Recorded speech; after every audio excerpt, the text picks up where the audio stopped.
This is fine. This is fine. This is fine. This is fine. This is fine.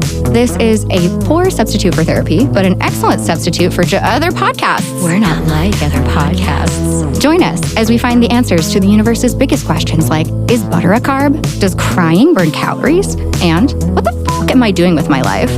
We're here to be your part-time therapist, astrologer, concierge doctor, and fairy godmother. Do you need someone to validate you today? Cool. Come on in. We're fine. This is fine. My loves, can you tell I'm a little caffeinated? Welcome back to another mental health episode and podcast therapy sesh with Dr. Kevin Gilliland, our favorite clinical psychologist. I'm so honored he has joined us for his 4th episode here on This Is Fine, ready, as per usual, to impart his incredible knowledge and words of wisdom. If you haven't heard his last episodes, you can go back to bookmark episode 2, 24, and 27. He really is such a fixture in this community, and I feel so lucky to have his voice as one of our cornerstones. So, get ready for some more human sunshine and mental health support. The topic du jour is FOMO, comparison, timelines, and standards. If you've ever felt the pang of disappointment or self-judgment when you see someone's vacation, promotion announcement, engagement photos, clothes, kids, home ownership Instagram post, whatever it is, this is the episode to listen to. How do those things affect our mental health? Do they serve a purpose? Do they not? What do we do about it? We've got the clinician here to break it down. Let's get into it and get Dr. Gilliland on the line.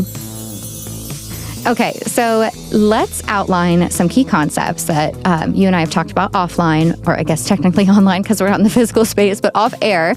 FOMO, envy versus jealousy, comparison. Let's start off with FOMO because it sounds fun. Listen, let me just first, on behalf of everyone over 40, do a definition. Thank you that you guys, your sort of age group, the young adults of today, tomorrow's leaders, y'all came up with FOMO. Yeah. I absolutely love it. I have embraced the term as it should be embraced, and we all should, because it's spectacular. And FOMO is just fear of missing out, right? Yep. You got your friends going to do something, and they're like, "Hey, do you want to go?" And you're like, you're thinking about saying no, but you're afraid you're going to miss out. Yep. FOMO. So, simple. Simple. Now, what I have said for a while now, and I'd be curious what your thoughts are. When we say peer pressure, we say peer pressure like it's, somebody in a back alley offered us a cigarette, and we're like, "Oh no!" And you're like, like you would, like the DARE program ads. That's exactly it. Or Scared Straight, and you go, "Okay, well, even I would say no to that." Right. But FOMO is really getting at peer pressure.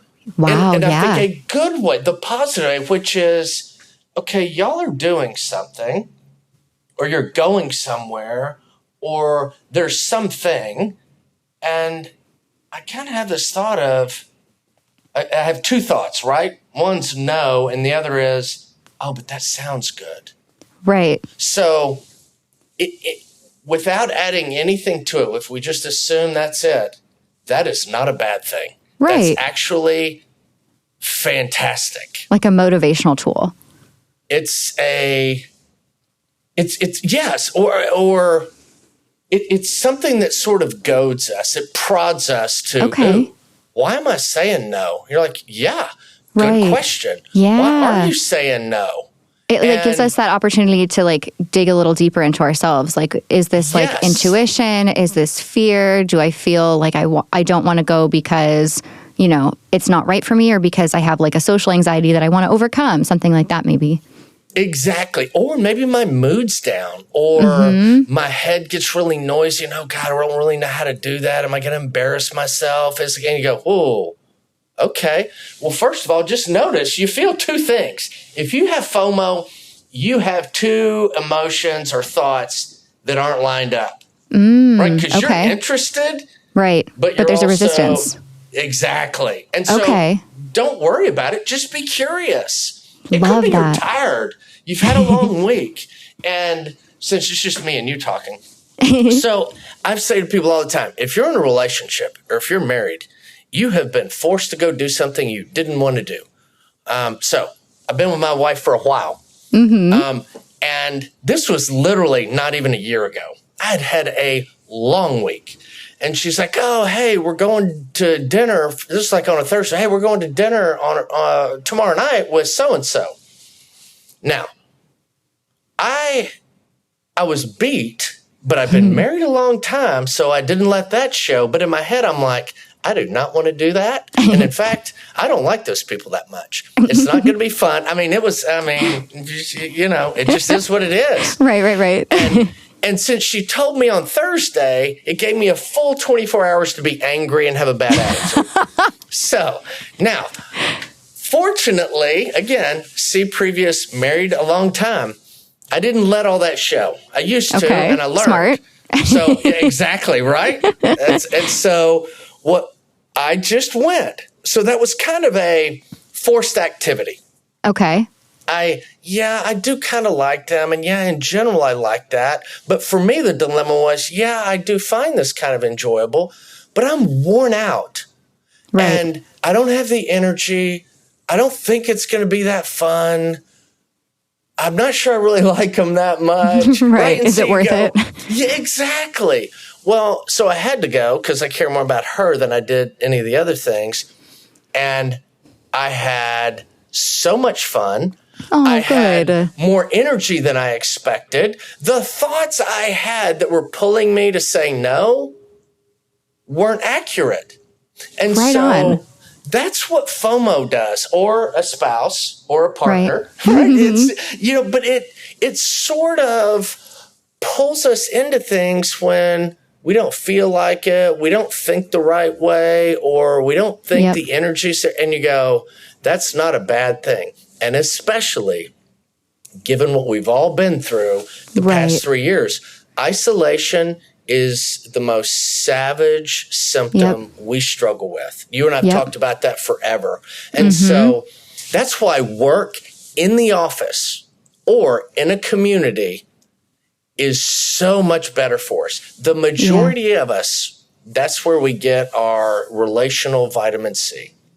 What a great metaphor. Yes. It is critical. And now, it doesn't mean you can't work from home. You work from home. I worked in the pharmaceutical industry and medical affairs for about 5 years, worked from home.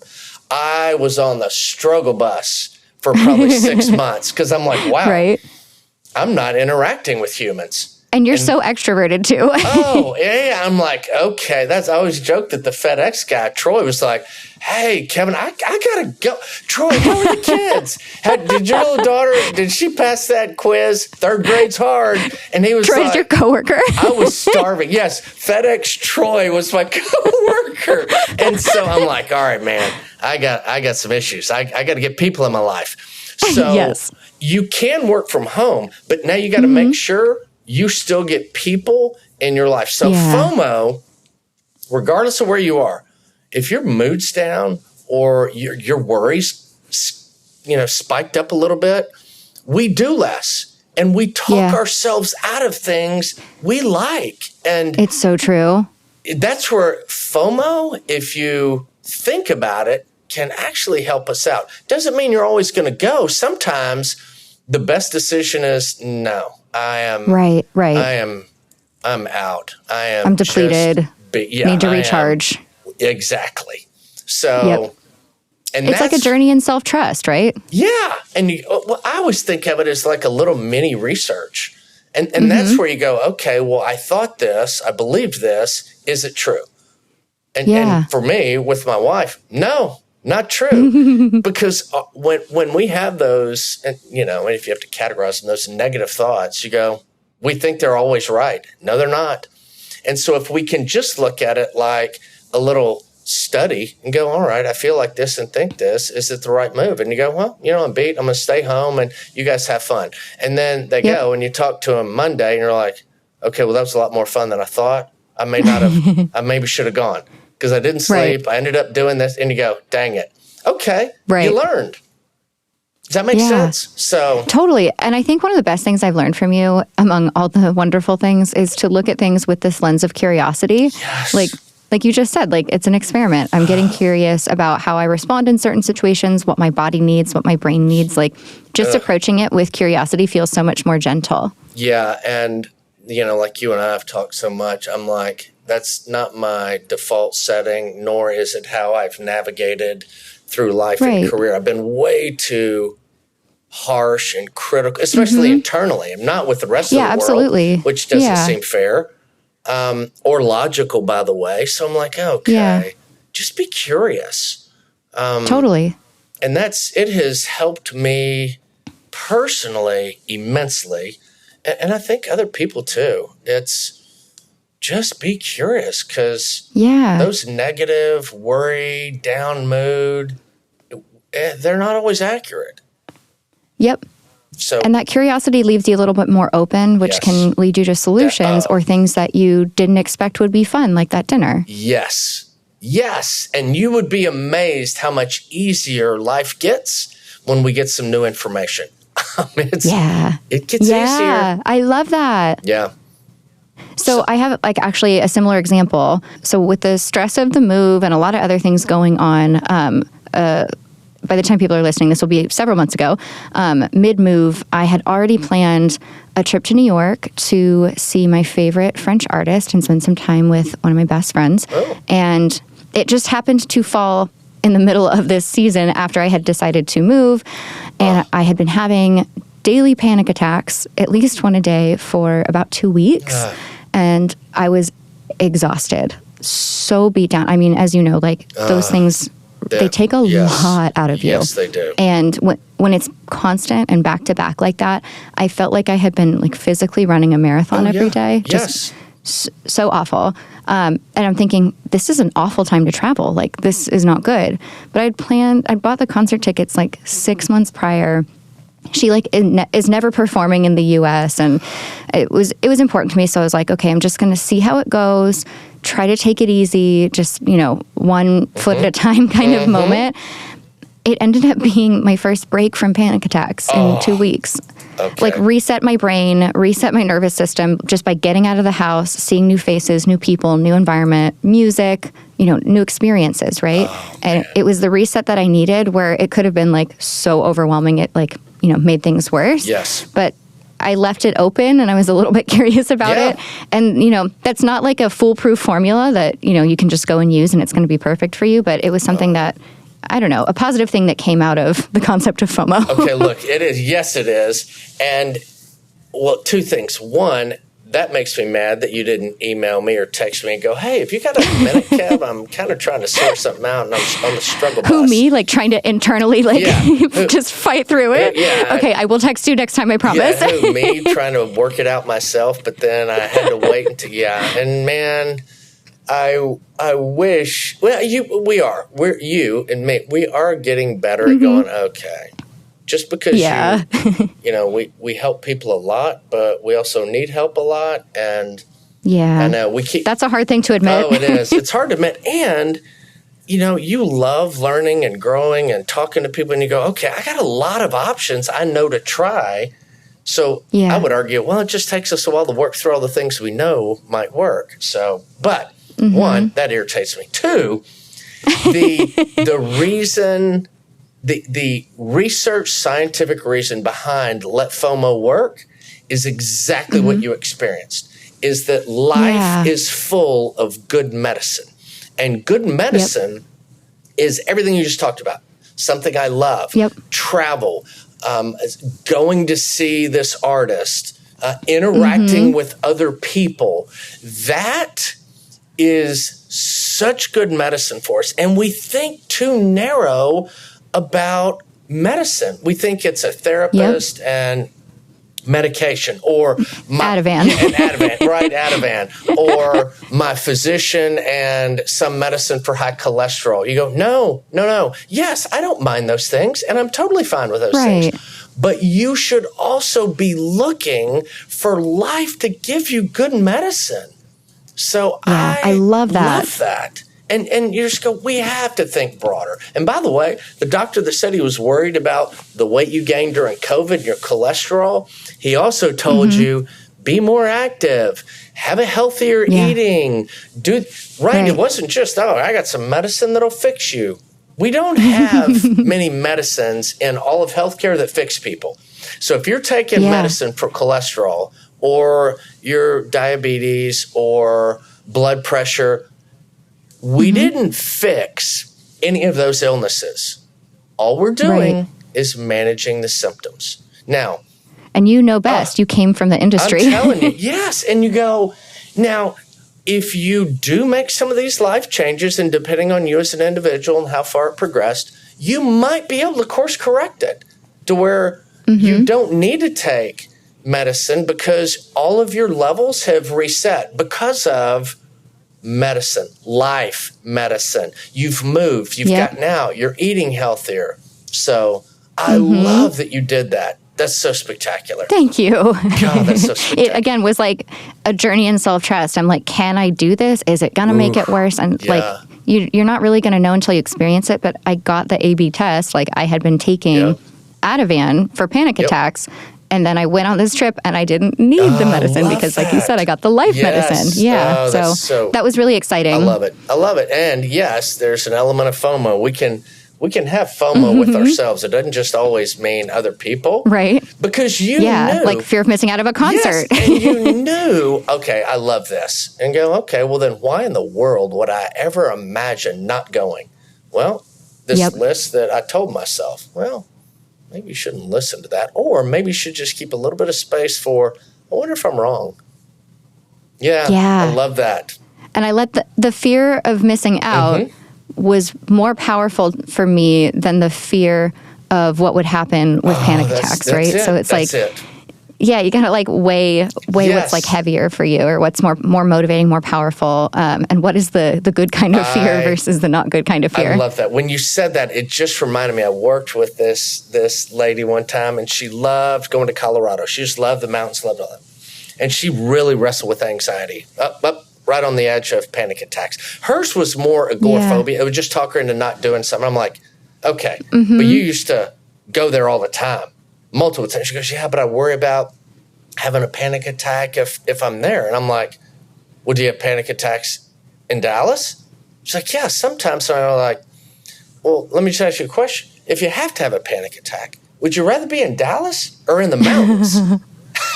Right. And she started laughing. Right. She was like, well, I'd rather be in the mountains. I'm like, me too. Or on a beach. Like be in your happy place. Exactly. And she ended up going about 5 or 6 months later, and just like you, absolutely loved it. I'm like, there you go. Life. That makes me so happy. Helping us. Oh, me too. I was like, there you go. So that's FOMO working for us. So that's like FOMO working for us, like you said. There's also the kind of I'm being left out FOMO, where like, oh, these people are on a vacation and I wish I was on that vacation, which brings me to the concepts of envy versus jealousy. And I remember, maybe incorrectly, that jealousy is I want that thing and I don't want you to have it. Like, you don't deserve it. I want it. Versus envy is like, I'm happy that you have that, but I also want that. Is that correct? Yeah. Okay. And you go, you don't want either of those. By the way, I mean, you're like, okay, well, we don't want either of those. I mean, yes, even when,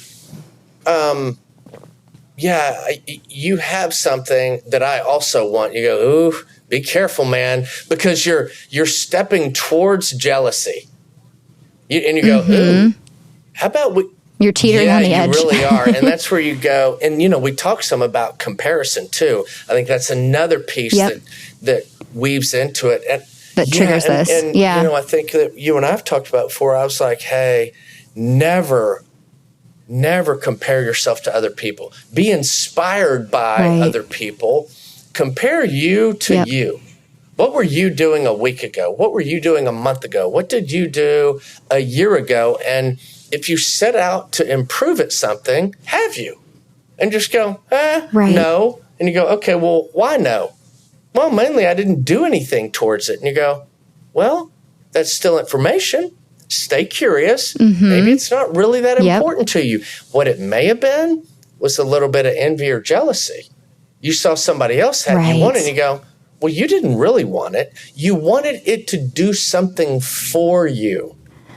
And that, like what's underneath it. That is always bad. When we do that for alcohol, right? When we ask alcohol to get rid of our stress or to help us sleep or to make me like my partner better. Okay, not a good decision. You have psychological muscles for that. And so the comparison. It's a Band-Aid approach. And you run the risk of developing some really bad psychological muscles. Totally. Atrophy of those muscles. Yes, that's exactly right. You not only will you atrophy some, you will develop some you don't want to have. Because you go, wow, how did that person get so bitter and resentful and no one wants to be around them? Well, that's funny you ask. You know what I mean? You go, oh, here's just little ways over time. And so repeating those bad patterns. And again, if you come back and go, what is FOMO doing? It's just giving us a pause to go, wow, I feel two really strong ways. Why is that? Or like you said, the fear of missing out on that wonderful trip was far greater than the fear of having panic on the road. You're like, that was you were going. And so you go, okay, well, that one's not that hard. But it was hard. I'm not saying that. But No, but like in comparison to a lot of other things, we've got context. Yes. And so that's where you go, all right, well, am I doing it for the right reasons? And that's for me and for I do care, or I'm really not well physically or psychologically. And I think being aware that FOMO, when we're not careful with it, we can end up down this comparative envy, jealousy, and we're asking that activity or that group or those things to help me feel something more than I currently feel. And that's usually about myself, not about like my mood or my worry or anxiety. It's usually, unfortunately, deeper. And like, no, that's not me.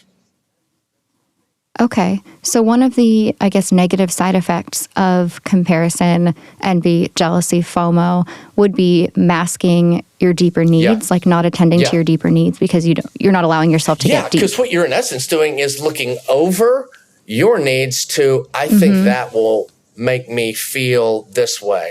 I think I would feel better, or I would have this, or I would be happy, and you're like, oh, you mean that thing that this person has that you want, you think that's going to make you feel better about yourself or be more confident or less worried? Okay. Well, I would recommend you work on the worry and confidence. Otherwise, you're going to screw that up too. You know what I mean? I can't. So is that like...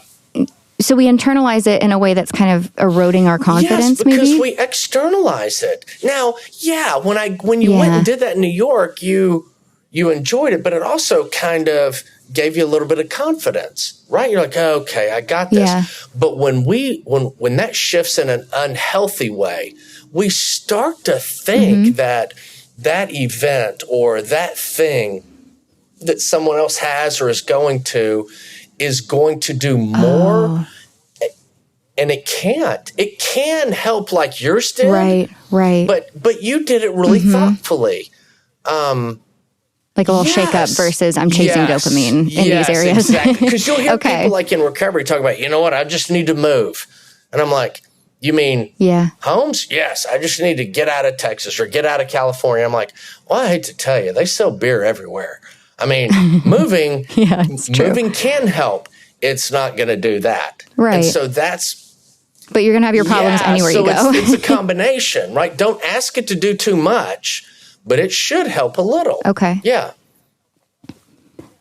Are there other ways that you've seen, whether like in your practice or in your life, that people have internalized jealousy, envy, and comparison, and like like you were saying, makes these bad or like negative thought patterns? Like, how do you see that presenting either clinically or just in everyday life? And candidly, some of the it's always been a struggle for humans. I do think the internet and social media fanned the flames a little bit. It didn't create it. It just has made it more challenging. And we should stop talking about, it's just teens that struggle with this. I see 75-year-old people that struggle with this. I see my friends going and doing this and with their whoever, and and we don't have that. And I'm like, okay, well, I'm just curious. Yep. What did they pay in taxes? Was it the same as you? And you're assuming they're happy. And so, we attribute all of these things, and we believe, and we're at risk of those things having a greater role than they can or should. And so what I see and the way it shows up is it tends to stir up our mood, and the mood tends to be either agitation or sadness. Right. Which can then snowball into something like anxiety or depression. Yes. Okay. And then we're trying to get rid of that. And we usually reach for things like sex, drugs, and rock and roll, right? It's something dopamine chasing. Exactly. Yep. And something to distract us, maybe make us feel better, and then feel worse. Okay. And so that's what you'll see. So I see far more people that have a problem with the way they drink, or a problem with the way they use pot, or a problem with the way they use their pain meds or something. Right. I see far more that do that when they wrestle with these kinds of emotional states. The more uncomfortable ones. Yeah. And it's, if you allow it, it's that those pieces will start to really tear at your sense of self and belief about you and what you're good at. And, oh man, I mean, I see people that it's shifted who they are. And it's funny. I literally met with somebody this week that I do some work for the court and some attorney firms, and not a lot, but I saw them, probably 10, 12 months ago. And I mean, they were in a bad place, going through a divorce, and a really horrible partner they're getting divorced from. Oh, wow. And a lot of resentment, anger, little bit of jealousy too, that was situationally related. And I saw this person this week, hadn't seen them in probably 4 or 5 months. They were totally different. Wow. And they were so wrapped around the envy and jealousy and resentment because they weren't able to be around the kids, some of the things that have been said. And it's all consuming. Oh my gosh. I mean, they were almost a different person. And I talked with them about that. And I'm like, wow, while you still have some feelings, they weren't at that resentful, jealous, envious, sort of comparing what I have and what you have. Now, they've done a lot of work, but they've also had some progress in the divorce. And you go, that's what it looks like. And it looks like depression. It looked like anxiety when we really get stirred up. Agitation, angry outbursts. Rage. Yes. And you go, okay. And then the problem we have is when that event happens, right? Something happens and we react. And there's this outburst or rage. But when we go to figure it out, we just look at the event itself, which can be misleading. Well, he said this or she did that. And you go, okay, yeah, that's irritating. But on a scale of 0 to 10, that's irritating at about a 3. Your reaction was a 9. It was a 12. It was a 12. And you go, that's about something else. So then you're curious again. You get curious. Exactly. You go, okay, my emotional response was not what 4 out of 5 dentists would say is appropriate. It should have been a 3 or 4, and I was a 12. Yeah, I got something to work on. That really brings up this idea of emotional regulation, and again, using that as a check engine light or indicator to sort of see what's going on under the surface. Yeah. Yeah. Oh my gosh. And listen, you're going to work on that one the rest of your life. You want to get better at it. But, well, some people do really great at it. That's not their problem. They have other problems. And then there are people like me, you probably, because you're emotionally, that's just. Yeah, we're really in touch with our emotions. Yeah, we feel them. I mean, yeah, and it's funny. I tell people all the time, sometimes people mistake the way I talk as certainty. Oh, he knows. No, I don't. I talk about this whether it's coffee or helping somebody. Right. But it's that passion. And so you go, all right, I just want to be mindful of it. I want to get better at some things, but we're thinking, feeling, relational beings. And we're going to have a reaction. Some people's reaction you can see. Some people's reaction you can't see. And so whether it's something you can see or something you can't, it's still something we have to work on. Yeah. And this piece of, and you said it, I say it, it's one of the most common things I talk about with people that worry or in relationships is be less certain and be more curious. I love that. That's such a good, just general life lesson. God. Like I'm telling you. Is it like Socrates? I've brought this up on another episode, and I couldn't remember if it was Plato or Socrates, but it was like, all I know is I know nothing. Like, oh, yeah. Just not being the expert and kind of approaching everything with like a more beginner mindset and being a student forever.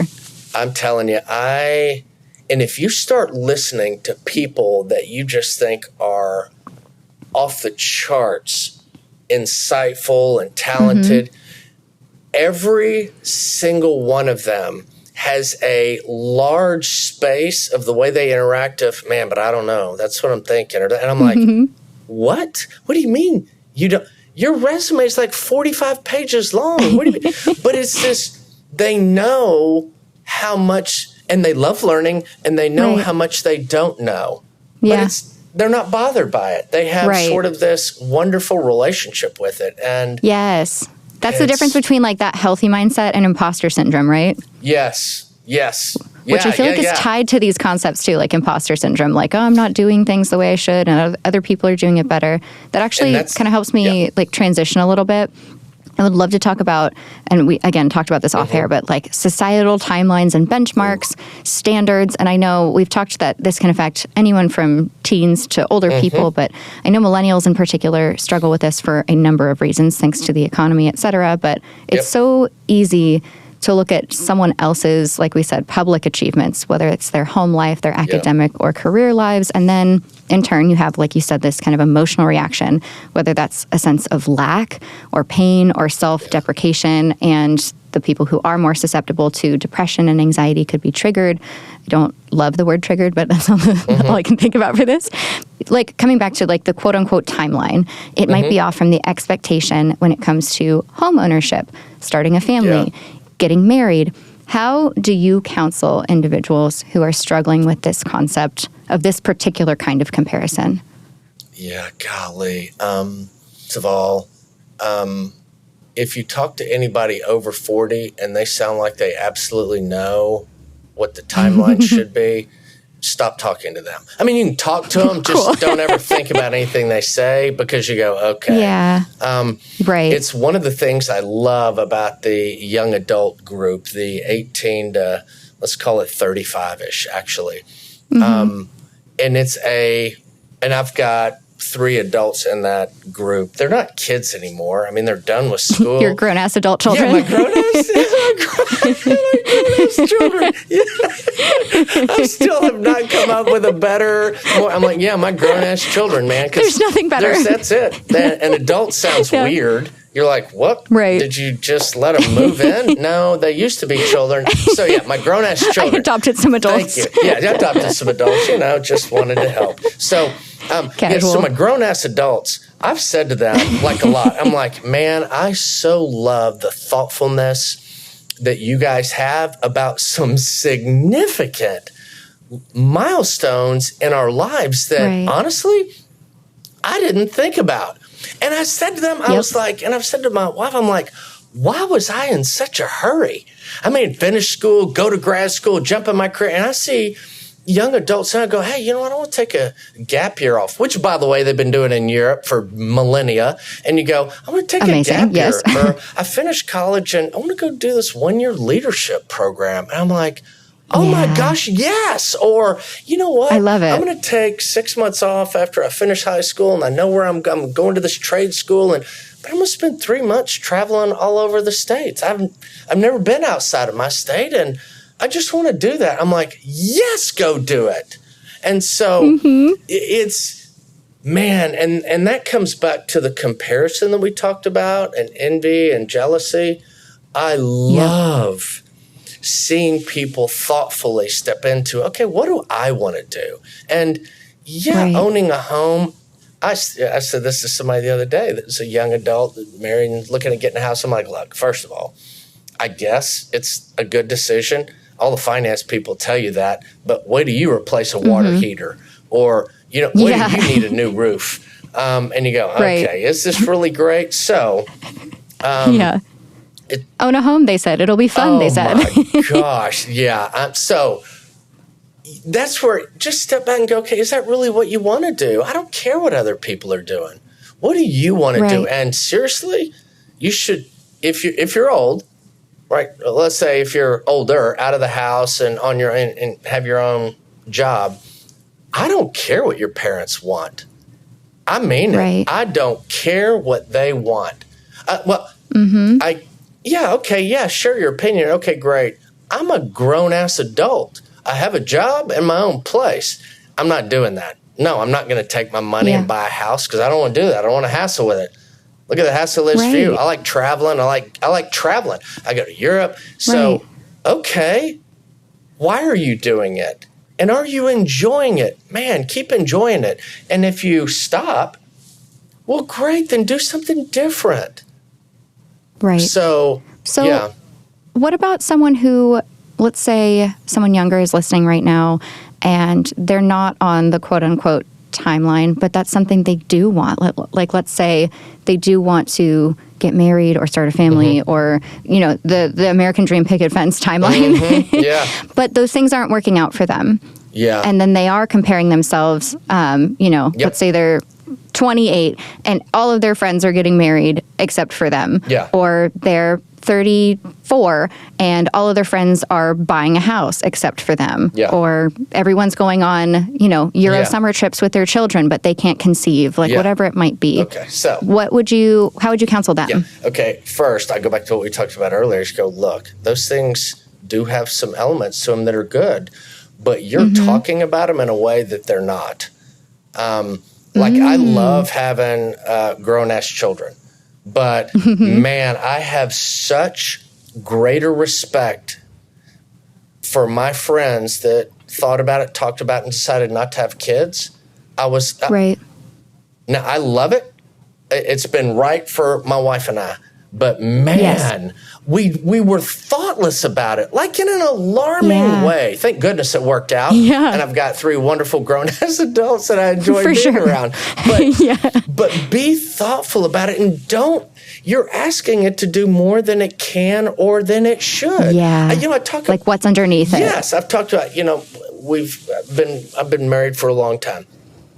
And I say to people, and I'm happy, we're relatively happy, which that's success, man. And so I'm like, listen, marriage is the lesser of 2 evils. I mean, I know plenty, and myself included, there are times I would much rather be single. I hear my friends that are about my age that are single or never got married or went through a divorce or somebody, and they're like, oh, man. I'm like, wait, what are you doing this weekend? They're like, nothing, man. I just totally and I'm like, oh, my God. Can I come over this weekend? What's that like? Can I come over this weekend? And so you're going to have those moments where you're like, golly, marriage, why didn't they tell me this? Yeah, I know. Well, so what I'd say is really ask people what they love about it and what surprises them about it. Because you need to hear that. Like, what do you love? I love how you talked about having a house. Buy a house, they said. Yes. Talk to people about what they like, and then talk to them about what surprised them, what's been challenging, maybe even what they don't like. And you're like, oh, okay. Now you're starting to have a more appropriate view of it, and it doesn't have this magical quality to it. And we're all vulnerable to that. I was joking with, I do love the beach. I also love the mountains. So I was joking with a really good friend of mine. I also get to Colorado and the mountains whenever I can. And I was like, man, on one trip, God, it was so funny. He's not even in our field. And he says this to me, probably because he's been around me and I've helped him so much. But I said, man, dude, I just want to live here. And and I guess I'd said it one too many times. And he looked at me and he goes, hey, man, you can't have Christmas every day. And I was like, okay, you didn't need to get all deep on me. And I'm like, that was violent, first of all. First of all, that was violent and offensive, and we're supposed to be having a good time. And now I got to do all this reflection of, wow, what am I getting away from? What am I stressed about? But I was talking about it in a way that's, no, it's not realistic. Yes, you can live in the mountains and it's a pretty view, but you still have whatever your health is. You still have whatever your income is. You're probably going to be driving the same truck. So all of those other life things, you're like, oh, okay. I think when we look at these, especially significant life events or timelines of whether it's marriage or a house or kids or career or, man, you really have to push back and go, okay, spend a hot minute going, what do I really love? What do I really care about? And what if I maybe thought about in a way that is more than whatever that is? You know, I love that approach of like mindfulness and like being really deliberate with it, because I think probably my mom, I believe, said the same thing. Like she had kids because you're supposed to have kids. It sort of reminds me, have you ever been to those drive-through car washes where like one of your like front wheels kind of locks into a track and then it like just pulls you forward and you're just on the track, you're along for the ride? I sort of feel like that's how the standard timeline is. Like I think about even my grandmother, like she started having children and was married by the time she was 17. And I'm like, oh my God, that is so not my life. But what you were saying with like the mountains, right? Like what's underneath your desire for these things? Like think about it. Do you want these things? And if you do, awesome. What's underneath it? Like especially if something in particular isn't working out for you and like you're comparing yourself, right? So this one exercise I did, I feel like you'll love this. At the end of last year, I got this like word of the year worksheet. I should probably link to it in the description. And you do all these like exercises to figure out kind of what you want out of life. And then underneath it, like what's the theme? And so my word for 2023 was ease, because I realized all the things that I really wanted to happen in life gave or would give me a sense of ease. Like I just wanted to feel peaceful and like things were moving with the flow with a sense of ease. So that might be like an exercise to figure out like what's underneath your motivations and your desires. Yeah, because, I do. I love that, because what you ended up digging into were the things that you really value. And, you know, you don't have to go on a 5-day silent retreat eating granola. I mean, it's but just sounds nice though. It does. I got to tell you. But you go, just be thoughtful about something, especially if, hey, I really have a desire to be married and have a family. You go, okay, nothing wrong with that. And you go, all right, well, what are you doing to put yourself in those environments or relationships or have those discussions and are you asking it to help you feel less lonely or less isolated? Or complete. And then you go, okay, look, yes, complete. Or fix things. And you go, all right, well, fun fact, you can work on loneliness and isolation without anybody. I mean, that you need to work on, because if you're expecting them to do that, you're going to have a hard time getting married, because you're going to chase good people away. Because they're going to feel it and be sorely disappointed. Be sorely disappointed. You're like, listen, I'm your boyfriend. I'm your girlfriend. I am not your social network. I mean, I'm not your friend group. I'm your girlfriend. I'm not everything to you. Yes. And I hear people talk about that in relationships. I worked with a young man the other day. I'm sure you do. That was wrestling with that. I'm like, oh, she thinks you're going to help her feel happy, relational, social, less worried because she's connected. and you're her world. And the reason that your relationship ended is because you have friends, you have interest, and you may or may not do some together. So that's the piece that you've got to look at. And if you look up and go, you know what? I've thought I wanted to be married and have a family, or I wanted to have a house, but you know, when I've really looked at it and taken a minute and I asked and I look, I'm like, maybe I don't. Right. Maybe. It's like, what are you really seeking? Yeah, and there's a decent chance you have a better idea. Like I've seen a lot of young adults have ideas and do things in life that I am, if we hadn't talked about it, I'd say envious and jealous, but envious and jealous in a good way of, I love that. I love, and what that does when I see that younger group doing that, then I look and go, okay, well, I may have missed that window because I don't know if you know this, Dominique, I'm not in my 20s anymore. And it's okay. That may be a surprise, but look, I'm not. I thought maybe 30s. Look, I appreciate that. That's so nice. So I may have missed that age to do that, but I have not missed the ability to do that at this age. Right? And that's why I say be inspired by, wow, I love that you're doing that.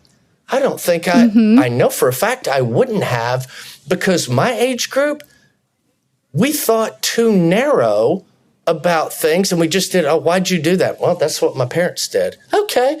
Well, do you like it? No. Well, you know, you can do something different. Well, yeah, we didn't. I do now. You know what I mean? And so I love sort of looking at it from that lens of going, hey, well, how do I be inspired by what I see you're doing? Because I love it. I love this concept of like joyful jealousy. I don't know what to call it. I don't know if there's like an actual word for it, but like this kind of inspirational, motivational, but it's also like that tug on your heart. Like that's activated a desire I didn't know was there. And like maybe if I can't get it through these means that you're getting it through, like, let's say, I don't know, a sense of freedom, right? Like, okay, this person travels a lot. They have freedom that I want. Maybe I can't travel right now, but how can I, you know, activate that sense of freedom in my own life? Yeah. Yes. And you go, wow, I can't afford, or I can't, and you go that you're missing, you're being too detailed. Now you're trying to have what they have. That's envy and jealousy. Right. Too specific. How did they get what? There's probably something significant about what they're doing or what they have that you're actually really drawn to. God, I love that they weren't afraid to go and do that, or that they weren't worried. Yes. And you go, oh, well, I could do that in my own life, in my own way. How can I apply what they're doing or thinking or how they made that decision? Because that I can. Right. This is such a positive way to look at it, because comparison can be so painful. But again, if you approach it this way, it's like, what can I learn from this? And how can I apply it to my life to feel better, to feel internally more complete? I think a big theme with a lot of these things in terms of like how you appear to society, like if you are, we keep coming back to the same examples because I don't have better ones, but if you're a homeowner or you got, you know, promoted to president of the company by age X, or you got, you know, married and had 2.5 children and you live in this neighborhood. A lot of those are appearance oriented for some kind of validation, which I think brings up like, okay, this isn't like a real desire as much as you want validation in some way. So it's like, okay, maybe we use this as like an opportunity to dig into where and why you want validation and how you can heal whatever wound that is. And you go, okay, well, I'm asking that house to do more than it can. I'm asking it to make me feel like I've achieved something or done something. And you go, ooh, I hate to tell you, it's not going to do that. Right. I mean, it's just a house. Oh, it's just a house, man. I hate to tell you. And if you move crazy in, you're going to have crazy inside the house. So work on crazy and then move in. And we're all a little crazy. That's not like a pejorative term that we're using. No, that's how I refer to the nuttiness in my own head and life, as well as others. Yep.